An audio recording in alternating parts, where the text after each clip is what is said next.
Hello dear, I am Anand Chan. Today we will discuss future perfect tense. आज हम करेंगे future perfect tense. पिछले class में हमने देखा था फ्यूचर कंटिन्यूस को, आज हम करेंगे फ्यूचर परफेक्ट को। तो फ्यूचर परफेक्ट टेंस को देख लेते हैं अपन। इससे पहले जो परफेक्ट के टेंस कर रहे थे हमने, वो थे हमारे प्रेजेंट परफेक्ट, इसके बाद हमने किया पास्ट परफेक्ट, और आज हम करेंगे फ्यूचर परफेक्ट। ठीक है ना। तो देखिए परफेक्ट के तीनों टेंस होते हैं, और जब भी परफेक्ट वर्ड आता है तो आपके माइंड में एक ही बात याद आना चाहिए कि परफेक्ट का मतलब होता है जिस टेंस में वर्ब की थर्ड फॉर्म का यूज होता है, भले वो प्रेजेंट का हो, पास्ट का हो, फ्यूचर का हो। ठीक है ना। परफेक्ट का मीन्स होता है जिसमें कार्य पूर्ण हो चुका हो, है ना, कार्य पूरा हो चुका हो। तो देखते हैं अपन। सबसे पहले तो फ्यूचर परफेक्ट टेंस की पहचान। तो नंबर 1 अपन देखेंगे हिंदी में इसकी पहचान क्या होती है। ठीक है। तो देखिए चुका होगा,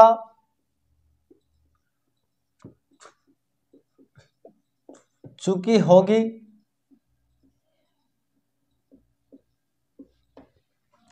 और आता आपका चुके होंगे, आदि शब्द आते हैं। ठीक है। जिस किसी हिंदी वाक्य के अंत में चुका होगा, चुकी होगी, चुके होंगे, है ना, शब्द आते हैं, वो हमारा फ्यूचर परफेक्ट टेंस का रहेगा। देखते हैं अपन। इसमें वर्ब की थर्ड फॉर्म, यहाँ पे 3 लाइन हम कर रहे हैं, इसका मतलब होता है वर्ब की थर्ड फॉर्म। ठीक है। इसमें वर्ब की थर्ड फॉर्म का प्रयोग करते हैं। क्या ये बात समझ में? वर्ब की थर्ड फॉर्म का प्रयोग इस टेंस में हम करते हैं। अब बात करें इसमें हेल्पिंग वर्ब की। इसमें एच वी का full form helping verb means होता है सहायक क्रिया। तो इसमें जो हेल्पिंग वर्ब है, आपके पूरे फ्यूचर टेंस की जो हेल्पिंग वर्ब वो क्या है, शेल और विल। बट इसमें क्या हो जाएगा, शेल हैव, और यहां पर हो जाएगा विल हैव। शेल हैव और विल हैव का प्रयोग करते हैं। इसमें हेल्पिंग वर्ब शेल हैव और विल हैव का प्रयोग हम करते हैं। ठीक है ना। अब देखिए इसमें ये हमारे टेंस की पहचान हो गई। भाई पहले तो क्या है, हमें टेंस की पहचान करना है, तभी तो हम सेंटेंस को बना पाएंगे। तो फ्यूचर परफेक्ट जो टेंस है हमारा, इसकी जो पहचान होती है, किसी भी हिंदी वाक्य के अंत में क्या आता है, चुका होगा, चुकी होगी और चुके होंगे, है ना। यह आता आपका चुका होगा, चुकी होगी और चुके होंगे शब्द आते हैं, वो वाक्य हमारा फ्यूचर परफेक्ट टेंस का रहेगा। फिर बात करें इसमें वर्ब की थर्ड फॉर्म का प्रयोग करते हैं। हेल्पिंग वर्ब की बात करें तो हेल्पिंग वर्ब क्या है, शेल और विल। अब आपको पता होगा कि हेल्पिंग वर्ब जो है आपकी शेल विल, तो सब्जेक्ट आई और वी, आई और वी सब्जेक्ट के साथ आपको क्या यूज करना है, हेल्पिंग वर्ब शेल हैव। क्या यूज करेंगे, शेल हैव। बाकी ऑल सब्जेक्ट के साथ, ऑल सब्जेक्ट के साथ आपको विल हैव का यूज करना है। क्या करेंगे, विल हैव का यूज करेंगे। अब देख लेते हैं अपन फ्यूचर परफेक्ट टेंस का अफर्मेटिव सेंटेंस। सबसे पहले हम कौन सा करते हैं, अफर्मेटिव, देन इसके बाद नेगेटिव, है ना। ये हो गया आपका अफर्मेटिव। अफर्मेटिव को हिंदी में हम क्या कहते हैं, सकारात्मक, सकारात्मक वाक्य। क्या है बात इतनी समझ में? तो देखिए इसका सबसे पहले तो हम लिख लेते हैं इक्वेशन, और इक्वेशन का होता है समीकरण, है ना। इक्वेशन मीन्स समीकरण। तो सबसे पहले हमने क्या लिया, सब्जेक्ट का प्लस, फिर क्या लेंगे हम इसको, हेल्पिंग वर्ब को लेंगे, फिर देन इसके बाद वर्ब। अब वर्ब की थर्ड फॉर्म, क्यों, क्योंकि भाई हम परफेक्ट का टेंस कर रहे हैं। प्लस आता आपका ऑब्जेक्ट, फिर प्लस हो जाएगा आपका अदर वर्ड। जो भी स्पोकन की तैयारी कर रहे हैं वो भी ध्यान से देखें, ठीक है, ताकि हेल्पिंग वर्ब हमें बार बार रिमाइंड रहे। ठीक है। चलिए अब देखते हैं, पहला टेंस बनाते हैं। राहुल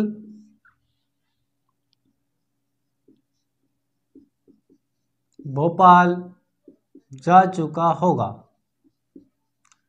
राहुल भोपाल जा चुका होगा। तो देखिए सबसे पहले तो हम देखते हैं इसमें क्या आया, राहुल भोपाल जा चुका होगा, तो चुका होगा आया, ठीक है। क्या आई बात समझ में? तो चुका होगा मतलब फ्यूचर परफेक्ट टेंस का ये। अब देखिए सब्जेक्ट क्या हो गया इसमें, राहुल, ठीक है। कौन भोपाल जा चुका होगा, राहुल। वर्ब क्या है, जाना, ठीक। अब देखते हैं इसको बना लेते हैं अपन। सबसे पहले क्या लेंगे हम, सब्जेक्ट, तो सब्जेक्ट क्या है यहाँ पर, राहुल हो गया। अब क्या लेना, एचवी, एचवी बोले तो हेल्पिंग वर्ब शेल हैव या विल हैव। तो हमने देखा आई और वी सब्जेक्ट के साथ हम शेल हैव का प्रयोग करेंगे, बाकी ऑल सब्जेक्ट के साथ विल हैव का। मतलब यदि आई और वी सब्जेक्ट नहीं है तो आपको सभी के साथ क्या लगाना है, विल हैव।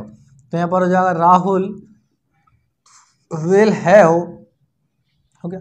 अब देखिए यहां तक हम लोग आ चुके हैं हेल्पिंग वर्ब तक। अब वर्ब की थर्ड फॉर्म लेना है, और थर्ड फॉर्म क्या है, जाना, और जाने की थर्ड फॉर्म क्या होती है, गो, गो की थर्ड फॉर्म होती है गोन, ठीक। कहाँ जा चुका, भोपाल, तो हो जाएगा आपका टू भोपाल। अब माइंड मारा होगा सर टू का यूज क्यों किया, क्योंकि ये टू क्या है, प्रीपोजिशन है, और कम और गो के साथ टू प्रीपोजिशन का यूज किया जाता है ना। हम प्रीपोजिशन करेंगे जब उस समय, और इसको डिटेल में हम पढ़ेंगे। बस अभी ध्यान रखिए गो और कम वर्ब के साथ टू का यूज करते हैं, ठीक। अगला देखिए, वहां खाना खा चुकी होगी, या फिर उसने खाना खा लिया होगा। किसी फीमेल की बात कर रहे हैं अपन, फीमेल में लड़की की किसी, वहां खाना खा चुकी होगी। तो देखिए क्या आया इसमें, चुकी होगी, बिल्कुल भाई हमारा फ्यूचर परफेक्ट टेंस है ना। अब ये फ्यूचर परफेक्ट टेंस है तो हम इसका बना लेते हैं। सबसे पहले सब्जेक्ट फीमेल है तो क्या यूज करेंगे, इंग्लिश वर्ड शी, वहां के लिए। वहां खाना खा चुका होगा तो मेल होता, किसी लड़के की बात करते हैं तो वहां पर क्या आता, ही, बट यहाँ पर चुकी होगी फीमेल है, सी का यूज करेंगे। हेल्पिंग वर्ब विल हैव, तो यहां पर हो गया विल हैव। अब क्या लेना आपको, वर्ब थर्ड। देखिए वर्ब क्या है इसमें, खाना, खाना खाने के लिए हैव या एट का प्रयोग करते हैं, तो एट, और एट के थर्ड फॉर्म होती है एटन, तो शी विल हैव एटन। अब खाना बोले तो भोजन, तो यहां हो जाएगा फूड। तो ये हो गया आपका she will have eaten food, वह खाना खा चुकी होगी। अगला जो सेंटेंस, जो वाक्य हमारा, रामपत्र लिख चुका होगा। तो देखिए सबसे पहले तो टेंस की पहचान क्या है, चुका होगा, बिल्कुल फ्यूचर परफेक्ट का है। और सब्जेक्ट क्या है यहाँ पर, राम, तो यहाँ पर हमने लिया राम। हेल्पिंग वर्ब क्या है, शेल विल, तो विल का यूज करेंगे क्योंकि सब्जेक्ट आई और भी आया ही नहीं है, ठीक है। तो यहाँ पर हो गया विल भी।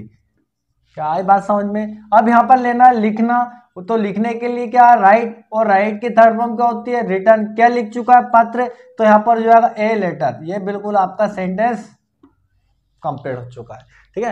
राम पत्र लिख चुका होगा तो Ram will be written a letter. अब देखिए तुम भी यहाँ पुस्तक पढ़ चुके होंगे, यहाँ पर भी चुके होंगे आ गया, बिल्कुल फ्यूचर का है। तो यहाँ पर सब्जेक्ट क्या आपका, यू, तो यू के लिए अपन क्या वर्ड यूज करेंगे, तुम के लिए इंग्लिश वर्ड आएगा हमारा यू। हेल्पिंग वर्ब हो जाएगा विल हैव, बिल्कुल। अब लेना आपको वर्ब, तो वर्ब क्या है यहाँ पर, पढ़ना, और पुस्तक पढ़ने के लिए रीड, और रीड की तीनों फॉर्म क्या होती है, फर्स्ट सेकंड थर्ड रीड होती है ना। यहाँ पुस्तक हमारा ऑब्जेक्ट हो जाएगा, तो इसके लिए यूज करेंगे अपन दिस बुक, BOOK, ठीक है। तुम यहाँ पुस्तक पढ़ चुके होंगे, तो you will have read this book. अगला देखिए नेक्स्ट, हम खिलौने बना चुके होंगे, तो सब्जेक्ट क्या है यहाँ पर, हम, बिल्कुल है, ठीक है। ये आपका सब्जेक्ट हो गया हम, और ये होगा आपका वर्ब बनाना, ठीक है ना। तो यहाँ पे लेते हैं सब्जेक्ट, हम के लिए इंग्लिश वर्ड क्या था, वी, और वी के साथ क्या लेंगे हम, हेल्पिंग वर्ब। देखिए यहाँ पर विल आया तो शेल हैव का यूज करेंगे अपन, तो वी शेल हैव। इतनी बात आई समझ में? अब लेना वर्ब। देखिए खिलौने, फर्नीचर, छोटे छोटे आइटम्स या आर्टिकल्स बनाने के लिए हम किसका यूज करते हैं, मेक, और मेक की थर्ड फॉर्म क्या होती है, मेक्ड नहीं, मेड होगी, ठीक है ना।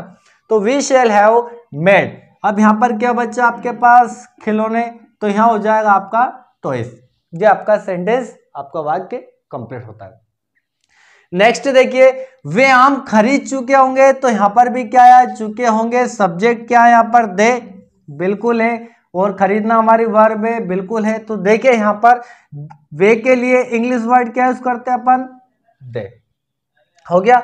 अब क्या लेना, हेल्पिंग और विल हैव, तो दे विल हैव हो जाएगा आपका, है ना। खरीदने के लिए तो यहां पर आता है बाई, और बाई की सेकेंड थर्ड फॉर्म क्या होती है, बॉट, BOUGHT, तो यहां पर हो जाएगा दे विल हैव बॉट, क्या खरीद चुके होंगे, आम, तो यहां पर हो जाएगा मैंगोज, ठीक है। अब सर इसको प्यूरल क्यों बनाया नाउन को, यहां पर तो आम है, तो आम ऐसा तो नहीं लिखेंगे अपन के वे आमे खरीद चुके, आमे का मतलब क्या होता है, आम का मतलब कोई एक आम तो खरीदेगा नहीं, है ना। तो दर्जन से किलो से हम खरीदेंगे तो मैंगोस हो जाएगा वहां पर, है ना। अब देखिए, माँ खाना बना चुकी होगी, तो सब्जेक्ट क्या है, चुकी होगी, सॉरी पहचान हमारा चुकी होगी हो गया, सब्जेक्ट हो गया मदर, और खाना बनाने के लिए कुक का या प्रिपेयर का यूज करते हैं अपन, तो दोनों में से किसी का कर सकते हैं। तो यहां पर पहले तो आया हमारा मदर, फिर हम हेल्पिंग वर्ब लेंगे विल हैव, तो ये हो गया आपका मदर विल हैव। अब खाना बनाने के लिए दो वर्ब हमारे पास कुक और प्रिपेयर, तो यहां पर हम यूज करेंगे कुक। कुक की थर्ड फॉर्म क्या होती है, कुक, इसमें ईडी लग जाएगा। अब क्या बच्चा हमारे पास, खाना बोले तो भोजन, तो यहां पर हो जाएगा आपका फूड, तो mother will have cooked food. तो ये आपके सेंटेंस जो है अफर्मेटिव कंप्लीट होते हैं। चलिए